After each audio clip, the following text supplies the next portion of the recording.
Las palabras del fiscal Daniel Miralles, desvinculando a Michel Rorer de lo que es la escena del crimen y de la investigación, parecieron un anticipo de lo que será la elevación a juicio de la causa. Solo resta un informe que debe llegar desde la ciudad de Córdoba y esto podría darse antes de fin de año. Ante la realidad presentada por el propio fiscal, bajaron desde Córdoba los abogados de Marcelo Macarrón, Gustavo Olivó y Marcelo Brito, para pedir la recusación de Miralles en lo que aparece la última jugada, la última chance que intenta aplicar el viudo para evitar el banquillo de los acusados. Vamos a analizar esta causa junto a los periodistas Hernán Macanarvaje y Javier Lucero, que han seguido la instrucción y lo que han sido estos 10 años del crimen de Nora Dalmazo desde sus inicios. A ambos, muchísimas gracias. ¿Qué tal, Pablo? ¿Advierten ustedes que es precisamente la última jugada, la última chance que se juega precisamente Macarrón para evitar estar allí en el juicio oral? Yo veo una clara actitud de resignación. Es decir, Brito hace tiempo se ha quedado sin estrategia. Durante los últimos 10 años, porque esta causa va a cumplir 11 años en noviembre, jamás recusaron al fiscal, pese a que él era defensor de Facundo Macarrón. Y como bien dice él, el fiscal no ha generado gran cantidad de prueba nueva porque no hacía falta, digamos, con lo que estaba en el expediente, imputó a Macarrón y después sí generó una prueba que se debió haber generado hace 11 años, que es lo que está vinculado a la coartada de Macarrón y su famoso viaje al Uruguay. Me parece que el fiscal cerró a una causa que no instruyó, a la que llegó tarde, pero donde estaban las pruebas fundamentales y con esa prueba acusa. Ahora, pretender recusarlo por adelanto de opinión es una barbaridad desde todo punto de vista, no solo jurídico, sino de sentido común. Es decir, me parece que Brito está mal acostumbrado a fiscales que en la provincia de Córdoba, en muchos ámbitos, no solamente en Río Cuarto, en vez de actuar como fiscales, como miembros del Ministerio Público Fiscal, que tienen que acusar, actúan como abogados del poder. Por eso hoy tenemos el absurdo que los coletazos de Odebrecht se investigan en Brasil y hoy en Buenos Aires y no se investigan en Córdoba. Bueno, acá pasa lo mismo. Acá llega un fiscal que con los elementos de la causa decidió acusar y cuando uno imputa está prejuzgando. ¿O qué pretendía?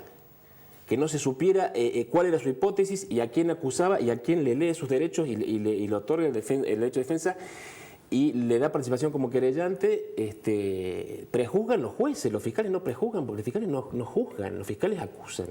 Entonces me parece que se ha quedado sin estrategia. Esto es el único manotazo de abogado de una defensa que evidentemente no tiene argumentos válidos para esta instancia y que tendrá que buscarlos para la instancia de juicio oral, porque es ahí donde realmente se va a saber qué peso tiene la acusación, qué prueba puede surgir durante el debate, porque no hay que descartarlo, y cuáles son los argumentos de la defensa. Hasta ahora son muy pobres, son los mismos que usó con Facundo: cuestionar la prueba genética, cuestionar formalidades en la actuación de los fiscales, pero de fondo esta pretensión que tuvo de dirigir la investigación hacia Rorer se le cayó a pedazos con las pruebas que él mismo pidió.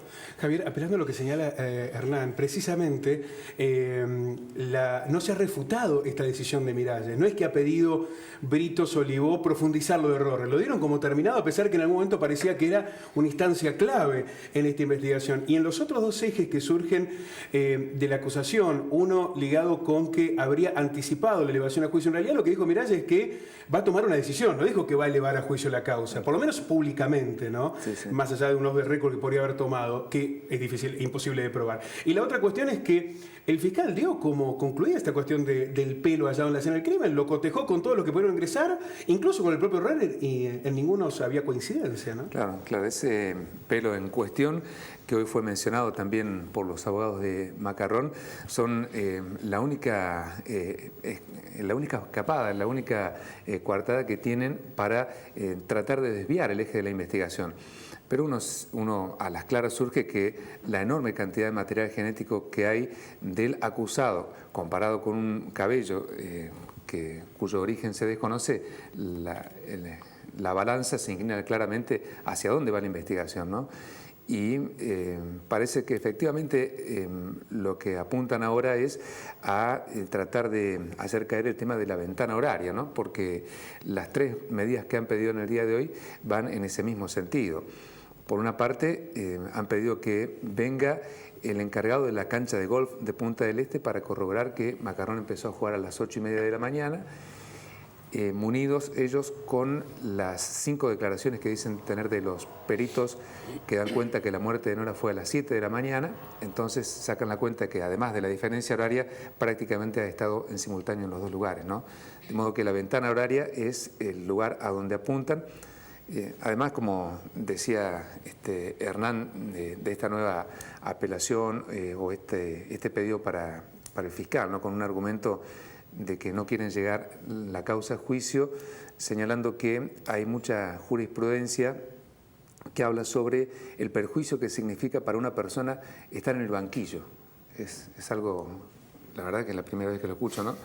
Pero lo pone en la misma condición que a cualquiera. Claro, efectivamente. Lo iguala. Es otro rasgo desopilante de los tantos que tuvo esta causa. No es una cosa rara. Pero bueno, es de García Márquez, porque esta causa tuvo 3 imputados, acusó de matar a la misma persona de formas distintas, sin conocerse entre sí, y ahora pretenden recusar a un fiscal por prejuzgamiento, cuando el fiscal tiene que acusar a alguien. ¿Cómo no va a opinar cuando acusa? Ahora, ¿tendrá algo más el fiscal que el ADN? Porque esta parece ser otra de las dudas centrales. Si con Macarrón en el banquillo y el ADN solamente alcanza... Mirá, dice que hay otros elementos, lo dijo por lo menos en la última conferencia, que no los quiso poner Pablo, pero no es públicamente. solamente el ADN. El ADN es una prueba determinante en este y en cualquier... Lo pone en la escena. Bueno, lo pone... Pero para los forenses, digamos, en cualquier investigación del mundo es claro. No es opinable, es una prueba científica inobjetable, ¿sí? Pero además tiene la ventana horaria. Él, en el corto periodo de instrucción, que él se hizo cargo de la causa, él considera probada la ventana horaria. Si tiene probada la ventana horaria y tiene el ADN del presunto asesino, le sobran elementos para elevar la causa a juicio. Después será el tribunal, presumiblemente con juzgados populares, los que determinen si eso alcanza o no para condenar. Pero para elevar a juicio le sobra. Y en esa pregunta, Javier, ¿crees que puede ser suficiente en un juicio para una condena lo que hay? Por lo menos lo que se conoce públicamente. La verdad que no lo sé, francamente no podría opinar al respecto porque habría que ver técnicamente, ¿no? Porque evidentemente que falta algo que al sentido común también llama, ¿no? Alguien debió haber visto un avión, alguien debió haber visto... los tiempos dan, evidentemente que la ventana horaria le da al fiscal, más allá de que Brito la va a cuestionar y le va a decir que no. Pero es evidente que pareciera que faltara un eslabón como para que todo fuera inapelable. Partida de la avioneta, arriba de la avioneta, ¿en qué lugar pudo haber aterrizado? ¿Quién pudo haber dado la logística, la asistencia? Claro. Son demasiadas dudas las que quedan en relación a ese proceso, ¿no? de la instrucción. ¿Cómo es que Macarrón llegó, mató y volvió? Si ese es el fin de la acusación, ¿no? Claro. Habrá que ver si el fiscal cuenta con algo o tiene alguna carta para jugar en las últimas instancias antes de resolver el caso, ¿no? ¿Cuánto tiempo se perdió? Porque muchas de las cosas que hoy está solicitando Miralles fueron las que no se requirieron porque creo que se agotó la credibilidad de Di Santo y no pudo avanzar con Macarrón. Después de haber puesto... Avanzar, Pablo. No quiso avanzar. No culpemos una pésima instrucción. Y un no estaba demasiado debilitado ya para él actuó avanzar en todo también. momento como abogado defensor del poder y él fue copartícipe junto con los otros 2 fiscales que vinieron de Córdoba de haber inculpado a un perejil a sabiendas de que no tenía nada que ver con el crimen. Entonces no esculpemos una pésima instrucción que pese a que fue pésima, tuvo la suerte de que de carambola una de las pruebas cotejadas para evitar la contaminación le dio el resultado y hacia dónde tenía que direccionar la investigación, porque no nos olvidemos que que Macarrón estoy imputado fue de carambola. Igualmente se probó en estos 11 años que no se contaminó la escena del crimen y la recolección de la prueba. Es decir, que los peritos riocuartenses que fueron tan vilipendiados, hoy hay que reivindicarlos porque en base a lo que ellos extrajeron de la escena del crimen, hoy Marcelo Macarrón va a ir a juicio. Ese dato es clave porque la instrucción terminó ratificando el buen trabajo de los forenses, ¿no? Que tanto el perito Zavala, el bioquímico que fue el que extrajo las muestras, como el de los forenses Masuccelli, Ferreira y Subiret que trabajaron posteriormente. Y ellos coinciden en ese relato de que la muerte de Nora se da en un contexto de la relación sexual. Digamos que la relación sexual no puede apartarse del crimen de la mujer. Y en ese contexto el ADN es Macarrón. Claro. Sí, es un elemento que cierra en ese sentido con esa hipótesis, ¿no? Y la mirada del fiscal Miralles de imputar puede encontrar algún antecedente incluso con alguna resolución previa del juez de control que en uno de sus pronunciamientos desliza como datos importantes estos, ¿no? De modo que la acusación que resolvió el fiscal Miralles no es una mirada sola, aislada y traída de los pelos. Hay quienes han tomado parte en su momento en la justicia que lo ven de la misma forma, aparentemente, ¿no? Ayúdenme a recordar, pero en algún momento la Cámara, en alguna evaluación que hizo del caso de Almazo, ¿no había señalado que con el ADN no alcanzaba? Estoy pensando en el juez Piovano, en aquel momento que había habido una instancia que había llegado hasta la... Lo pongo sobre la mesa, no sé si lo recordamos este caso en particular. No, No, en particular. No, tengo entendido que no hubo apelación en ese sentido, nunca se cuestionó el ADN, lo que pasa es que era un ADN incompleto. Lo que siempre se dijo es que era producto de esta relación sexual supuesta, que es parte de la coartada de Marcelo Macarrón, pero nunca se cuestionó que el ADN perteneciera a Marcelo Macarrón. Es no más, que el ADN, sino que alcanzara, que fuera suficiente para esta instancia. Porque la cuestión que se va a dar ahí en el banquillo de los acusados hay es... un baño, Pablo, Sí, hay un baño. no, de ADN, está claro, digamos, eso está la claro. escena está incluso en la zona genital externa, que es lo que termina, claro. Esa discusión se va a dar seguramente en el juicio oral, que es una discusión científica y que ya se ha dado de cierta manera, si puede o no perdurar el ADN, pero es muy difícil.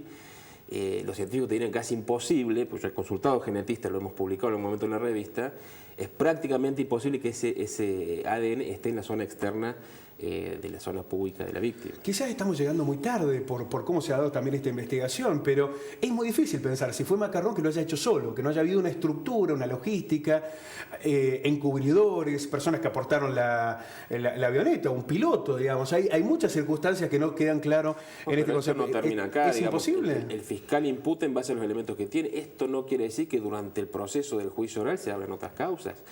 Por falso testimonio, por sospechas. A mí... ¿Hay chance de que eso todavía ocurra?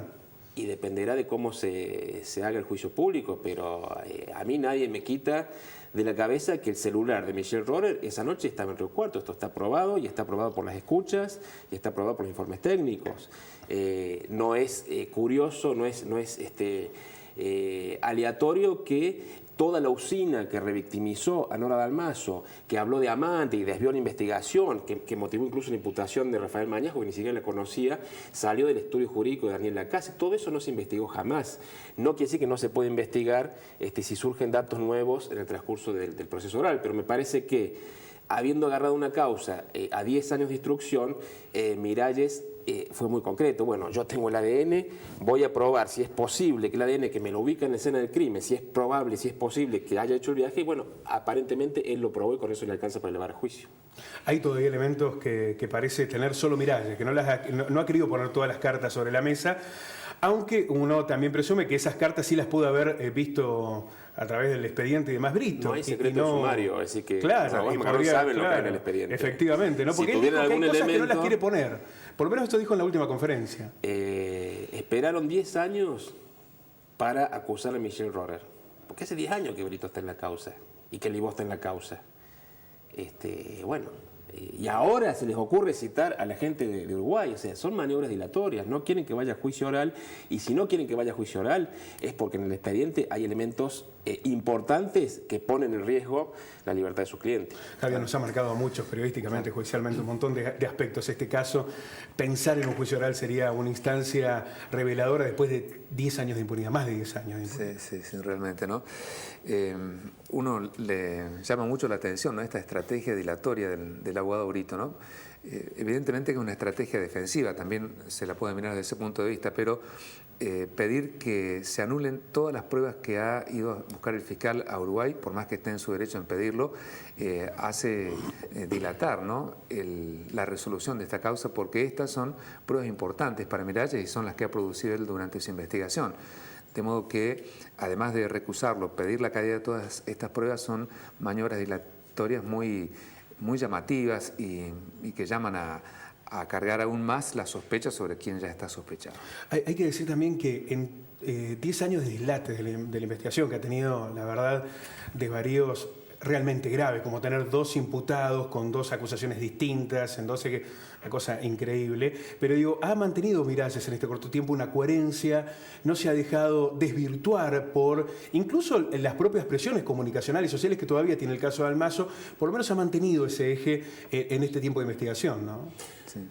En lo que le cuestionan a Miralles, los abogados de Macarrón, es cuestiones formales. Y si uno analiza la trayectoria de Miralles, en tribunales todo el mundo reconoce que uno de los méritos que tiene es el cumplimiento de las formas y el rigor en la instrucción de las causas. Es decir, que yo le sugeriría a Brito que cambie la estrategia porque su cliente realmente se las va a ver complicadas el año que viene cuando se pide elevación de juicio y cuando esta causa llegue a juicio. Yo estoy convencido que con lo que es el expediente vamos a tener en Río Cuarto y creo que nos lo merecemos como ciudadanos el juicio oral y público con Macarrón sentado en el banquillo de los acusados. ¿Tenés la misma confianza, Javier, de que se llegue a una instancia de juicio? Sí, sí, yo creo que por primera vez en tantos años se está muy cerca y es inminente, ¿no?